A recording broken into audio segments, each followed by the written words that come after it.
section of talks, we would be discussing a very striking portion from a very ancient text called Narada Bhakti Sutra. Sutra means aphorism, one-liners. What is bhakti, what is devotion in the right sense, is described by Narada Rishi. For many people, Narada Rishi is a comedian. If not a comedian, people think Narada Rishi is one who is full of mischief. Wherever he goes, he confuses people, creates confusion, creates hatred, breaks friendship. They generally think this is what Narada is, a mischief monger. This is absolutely different from what Narada actually is. Some of the people Narada Rishi inspired are Ratnakar, who became Valmiki, Prahalad, Dhruva. These are some of the names Narada has inspired. Ratnakar was a dacoit and lived a very long time killing people, hurting them, stealing, and that was his life. And he meets Narada Rishi one day. So Ratnakar shows his sword to Rishi Narad and says, "Give me whatever you have." Narad smiles and says, "I have, of course, but I'm sure you can't take it." Narad answers, and Ratnakar didn't understand. He said, "What do you mean?" So Narad said, "I have that, knowing which you have everything." Ratnakar didn't understand. He probably showed his sword and he said, "I have this, which can make you nothing." Narad smiles at Ratnakar again, and Ratnakar says, "You can't escape from me. Better hand over whatever you have." Narad smiles again and says, "I have nothing to worry, nor I have to escape. It is you who have to escape. I have nothing to escape from, but you have to escape from your karma, what you created all these years." Ratnakar says, "No, that's my duty. I was taking care of my family and friends, of children, etc." Ratnakar says, "None of them will share." Narad says, "None of them will share your karma. You can go and ask if you want." Ratnakar runs home, meets his family members, friends, and then tells them that I've been doing this all the while for you all. Don't you think you people will share the karma? They say, "Nothing. We told you long ago not to be like this. You did not listen and you went ahead doing this. So we are not going to share your karma." The family members refused to share his karma, and that is when Ratnakar the dacoit was shattered, emotionally shattered, felt all of a sudden very lonely, no one around him. He came back running to Narada Rishi, fell at his feet and said, "Please guide me. I do not know what to do. I don't know what I have done to myself all these years." Narad smiles and says, "Nothing really is lost. You can always gain. From now onwards, change and things will fall back." So he says, "How?" He says, "Take the name of the Lord, Rama." And this dacoit cannot say even Rama. And all that he could say was Mara. And he went on repeating Mara, Mara. But the name is so beautiful that even if you go on saying Mara fast, it becomes Rama. So that's how Narada Rishi initiates Ratnakar the dacoit into bhakti. And Narada tells him, "You wait here. Continue to do your japa, your prayers, you wait here. I'll come back." And once he says that, Narada leaves. After saying that, Ratnakar sits for prayer, for meditation, continues with single-pointed determination that he would meet the Lord and purify himself from all the actions what he has done, get rid of the past deeds by right actions in the present. So Narad leaves him, Ratnakar sits for meditation and continues. Days together, Ratnakar sat down. It went into weeks, months, and after a very long time, Narad comes again in search of Ratnakar. And at that time he could not find. He found an ant hill. From the ant hill, the sound Ram was coming. So he goes there and clears the ant hill and sees Ratnakar in meditation, completely transformed. The dacoit was known to us after that as Valmiki. Now, without Valmiki, we would not have understood Ram or Hanuman better. So this dacoit gave us two precious characters, Ram and Hanuman, upon whom thousands and thousands of people from all the yugas have been anchoring themselves.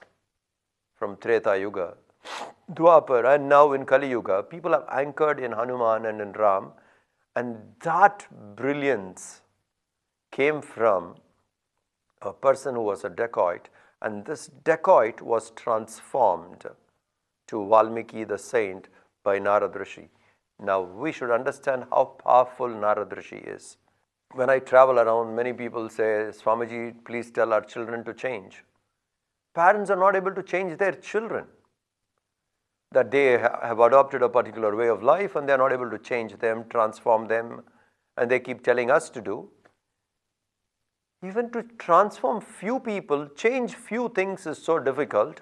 Imagine a person like a dacoit changing and becoming a saint and gave us Ramayana, which consists of 24,000 verses.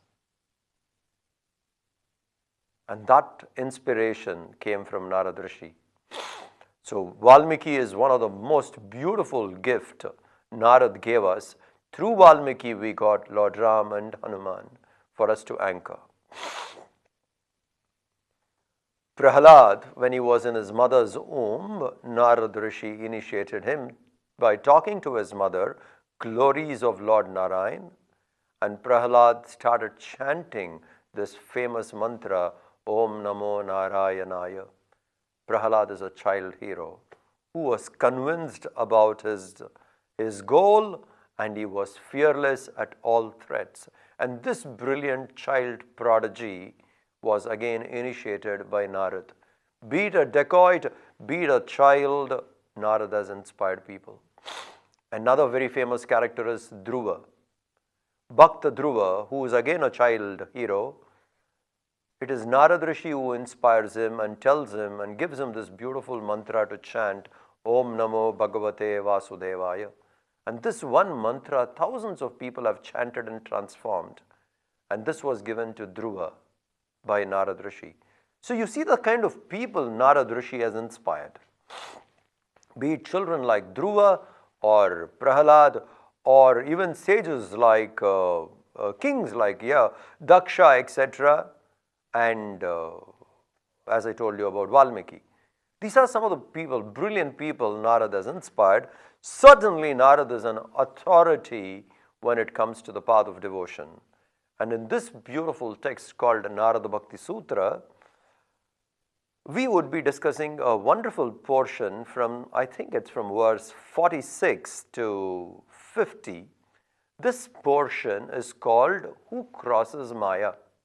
Narad Rishi gives us 12 points to transcend Maya. So the sutra starts, Kastarati, Kastarati Maya. Who crosses Maya? Now our question is, what is Maya? I was talking to a group of youngsters and then I asked this question, what is Maya? And the answer I got is somebody's name, they know. My neighbor's name is Maya. This is all people know, this is all they say what Maya is. But what is Maya? In Sanskrit, it's so beautiful. The word Maya, if you break it, you understand it more clearly. The root, the meaning itself is there in the very word, Yama. Yama sa. that which is not is Maya. It is not there and we see it, that is Maya. In the ancient texts, the most famous example is the rope and the snake. There is a rope lying down and people don't see the rope. Over the rope, they see a snake. For a moment, snake appeared to be real. In reality, there was never a snake, only rope existed, but a non-existent snake appeared for a moment. That which was not there in the beginning and which is not there in the end, but which appears to be in the middle is called Maya. So that is not truth. Truth means that which was in the past, which is in the present, which will be in the future. This is called truth. The definition for truth in Vedanta is that which was in the past, which is in the present, which will be there in the future is called truth. And what we call as Maya, illusion, unreal, is that which was not there in the past, which will not be there in the future, but which exists for a moment in the present. Vedantins consider that as illusion, unreal. So something which is not real appears, and we are not able to see what is there. In that place we see something else. This is called non-apprehension of the truth, leads to misapprehension of it. What is there I don't see, non-apprehension. Instead I see something else, misapprehension. All of us from childhood we have been hearing, we have heard so many times people telling us, particularly as children, when we have asked this question, where is God? Everybody says God is everywhere. Across the continents we have heard this answer that God is everywhere. Where is God? God is everywhere. We have been hearing God is everywhere. Now the question is, if He is everywhere in all directions, right now in front of us too, then why we don't see Him? It is there and I don't see. In that place I see something else. What I see as something else, this projection is created by this elusive power called Maya. Avarana and Vikshepa. Non-apprehension of the truth leads to misapprehension of it. God is everywhere, I am not able to see it. Non-apprehension. So what do I see? I see the world. My teacher, Gurudev, Swami Chinmayananda, used to say, mind in motion, you experience the world. When the mind has become silent, still, you experience God. So when mind is functioning, world we experience. When mind becomes silent, God we experience.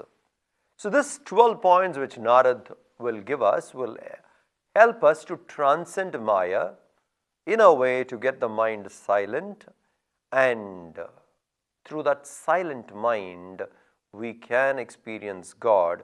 That means that which was always there is noticed. So how do we develop this? How do we get there to experience it? So Narada Rishi puts the question, Kastarati Kastarati Maya. Who crosses Maya? And the first point he says is, Yaha Sangam Tyajati. He who gives up attachment. He who learns to drop attachment has the ability to transcend Maya. What is attachment? Attachment is something which I mentally hold on, and once I mentally hold on to it, I can't live without it. Wherever I depend on it mentally and unable to be without it, in the absence of it, I am agitated, I am unhappy, I am depressed, then that is attachment. In short, I plus I want is attachment. And all the things which we are attached to, nobody forced it on us. We very naturally got attached. So what happens if I am attached? The end result of attachment is sorrow. Why? Because I get attached to things or to people who can't be there forever. That which cannot be there forever, no point getting attached to it. If we get attached to something which can't be there forever, at some point of time that object can disappear from me, or I have to drop the object and quit. So we are living in a world where nothing stays the same. Everything changes. So no experience is the same, no belief is the same. It keeps changing, and every other thing around us is continuously changing. When everything is continuously changing, it is not wisdom to get attached to it. What happens if I'm attached? Absence of it, I am unhappy. So therefore, our ancient books like Upanishads, even Puranas, the Bhagavad Gita, in all these books you will find the teachers telling us again and again, transcend attachment, transcend attachment. In the Bhagavad Gita, Krishna tells Arjuna at least 80 times, you must overcome attachment. Why? When I'm attached, I am mentally holding on to it. So what should one do? Drop everything? Not physically, drop mentally. The best way to overcome attachment is you are to have and not to possess. Whoever learns this art will live a very free life. Whatever God has provided, whatever people, whatever we have achieved, have them, don't possess them. Having is physical, possessing is mental. Attachment is a state of the mind, not physical. You may say, I'm attached to my wife, I'm attached to my friend, I'm attached to my house. 100 things one may say one is attached to. But please remember, all that which you say that you are attached to is only mental, not physical. So this mental attachment, one should drop. So how one should learn to have and not to possess? How can I do it? Is it possible for me to do that? That I can have something and never get attached to it? Yes, one can. How? First, I must understand all that I am attached to can't last forever. Point number one. Point number two, by attaching, I lose my freedom. I depend on it so much that when I depend on it, absence of it, I can't be happy. So I become a dependent. One is it can't last forever. Second, I become a dependent. And whenever one person, whoever that person who is dependent will always feel threatened, will always feel insecure. Now look what all attachment can do. It can make you feel insecure, it can make you feel dependent, it can make you feel unhappy because it can't last forever. So if I understand the dangers of attachment, the wisdom in me, my intellect would say, drop attachment. There's no point getting attached. Because attachment is going to give me these three issues. It would make me unhappy, it would make me dependent, and it would make me feel insecure. There's no point holding on to something which is going to give us pain or sorrow in the long run. I'll give you one example. There was one person sitting in a club and he was playing cards. As he was playing cards, somebody came running to him and he said, hey, listen, your house is on fire. Something happened, a fire accident, and your house is burning. And he was so focused on the game of cards, he did not even bother. He just turned, looked at him and he said, okay. He went on to play. The other guy shook him up and he said, I said, your house is burning, it's on fire. He looked at him and he said, I sold it last week. The house was sold last week. Now there's no attachment to that house. I have sold it, it's not mine. So he's free. But the man who bought the house was sitting on the other table of the same club. From there he said, hey, listen, my check is still not passed. I'm going to hold it back. The moment he said that, the other guy got up and ran. Now it became again his house. It was your house. For a moment you did not own it. You were absolutely free. It was being burnt. It did not disturb you a bit. But the moment the other guy said the check is not passed, your mind came back. It is mine. You got attached. You got up and you ran. Whenever we are attached, we would suffer, we would feel dependent, it would give pain. So how do we overcome this attachment? How to overcome this? Is there a way? Because we have heard about it so many times, and so many masters around in all the eras have told us about it, but how do we overcome? Narad says in the second point, Rishi Narad tells, easy way to overcome attachment would be Yo Mahanubhavanu Sevate. Yo Mahanubhavanu Sevate, point number 2. He who serves great masters. He who learns to spend time with people of wisdom, he can overcome attachment. Spending time with noble people will help us also slowly to change. A transformation happens. When we spend time with wise people, metamorphosis takes place. One slowly gets oneself changed, transformed. This is what Acharya Shankara says, Satsangatve Nissangatvam, Nissangatve Nirmohatvam, Nirmohatve Nischalatatvam, Nischalatatve Jivan Mukti. It starts with satsang. By being in the companionship of the wise, following their teachings can slowly make us change. And we will slowly get attached to the higher things of life, and that makes us detached to the lower things. What are the higher things? That which makes us evolve, that which takes us towards God, that which is permanent. When I turn my mind towards that through satsang, satsang meaning spending time thinking about the reality, sat, the truth, being in the companionship of the seekers who are also seeking the truth, or spending time with a master who has understood the truth. Being in such companionship, if they are not available, today we have the books, the master's teachings are there.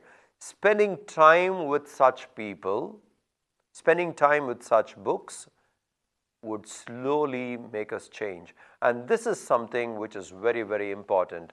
Unfortunately, in today's world, we find people who are going to satsang are becoming less in number. And more so with the youth. The youth feel satsang is for those who become old. This is something really sad. This notion should change. Satsang teaches you to live life efficiently, to live life in an inspired manner. And we look at satsang or study of Gita, such or even spiritual science, which is basically satsang, people think is for old age. This notion should change. It is sad that many youngsters reject even without knowing what it is. That only shows how shallow their thinking is. If one spends time in satsang, it's a life of inspiration. It changes. It makes us look at life positively. It makes us look at life in an inspired manner.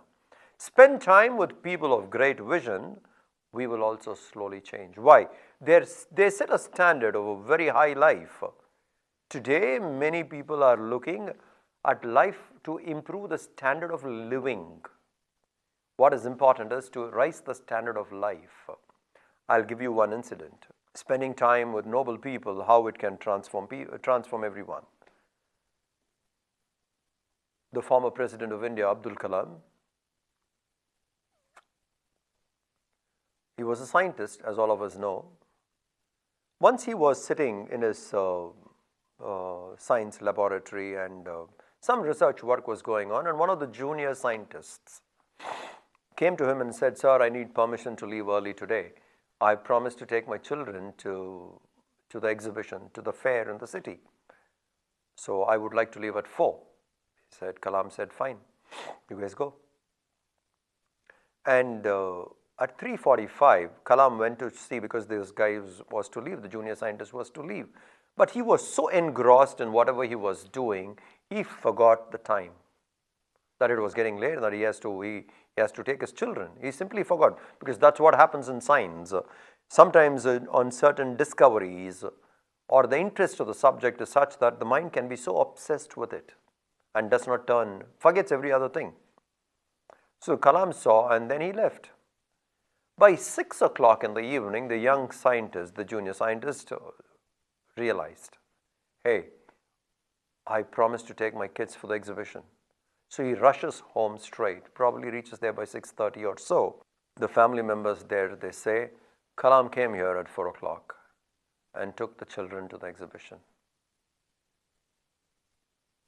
The junior scientist, kids, the senior scientist saw him, inspired in work, left him not to disturb, but he has to keep the date with the children. He took the children to the fair. Those kids must be definitely lucky. Now, when you associate with somebody so noble, you try and emulate their values. You try and emulate their qualities. Spend time with great masters and we would emulate their values. More on this topic we will continue in our next session.